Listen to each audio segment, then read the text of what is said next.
গর্ভধারণে ইচ্ছুক নরনারীদের একটি প্রশ্ন খুব বেশি পরিমাণে এসে থাকে, তা হচ্ছে মিলনের পরে বীর্য জরায়ুর ভেতরে প্রবেশ করেছে কিনা তা তারা কিভাবে বুঝবেন, তার কোনো লক্ষণ আছে কিনা।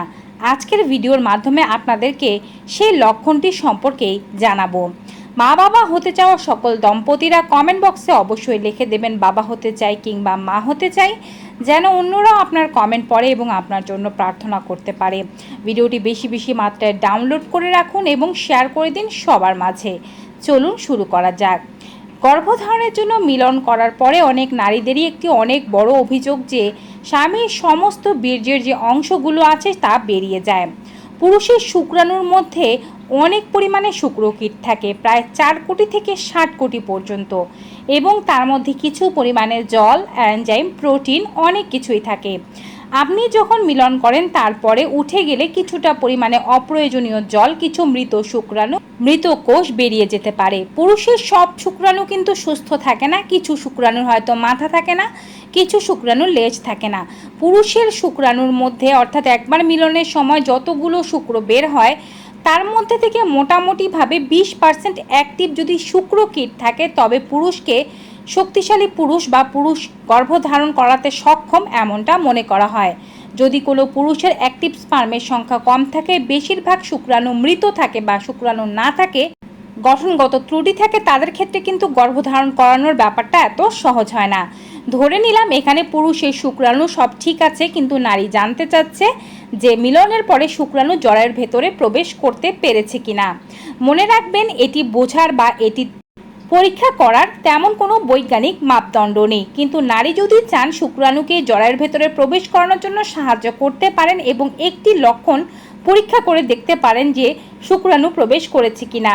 তার জন্য যেটি করতে হবে, মিলনের পূর্বে অবশ্যই কোমরের নিচে 1 থেকে 2 বালিশ দিতে হবে যেন নিতম্ব কিছুটা উঁচু হয়ে থাকে, এবং মিলনের সময় চেষ্টা করতে হবে পুরুষ যখন বীর্যপাত করবে অল্প অল্প করে বীর্যপাত না করে সম্পূর্ণ বীর্য একেবারে নিঃসৃত করতে। মিলনের পরপরই স্ত্রীকে ছেড়ে না দিয়ে অন্ততপক্ষে 5 মিনিট জড়িয়ে ধরে রেখে তারপরে স্ত্রীকে ছেড়ে দেওয়া উচিত।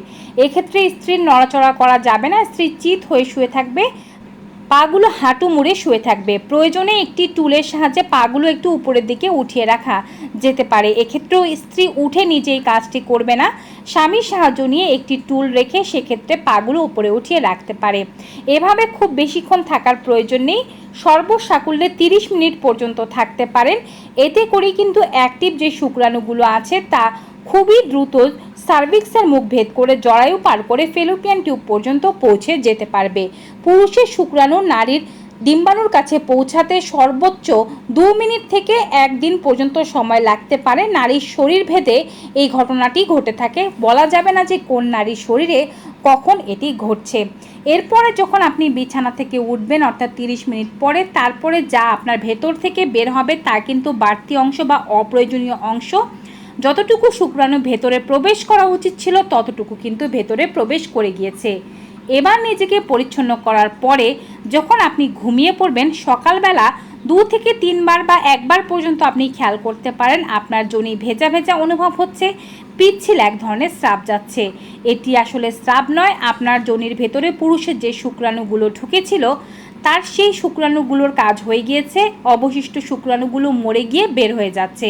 এমন যদি আপনি মিলনের পরদিন খেয়াল করেন সেক্ষেত্রে আপনি বুঝতে পারবেন যে শুক্রাণু অবশ্যই জরায়ুর কাছে পৌঁছে যেতে পেরেছে।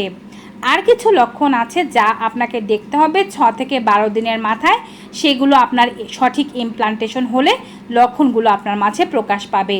যেমন আপনার ইমপ্লান্টেশন ব্লিডিং বা হালকা পরিমাণের রক্তপাত হতে পারে, সেটির কালার ব্রাউন কিংবা লাল রঙের না হয়ে গোলাপি বর্ণের হতে পারে। লাল হলে সেটি পিরিয়ড, লাল হবে না, ব্রাউন কিংবা গোলাপি হবে, 1-2 দিন থাকবে, হালকা রক্ত যাবে এবং এরপর থেকে সাদা স্রাব শুরু হয়ে যাবে।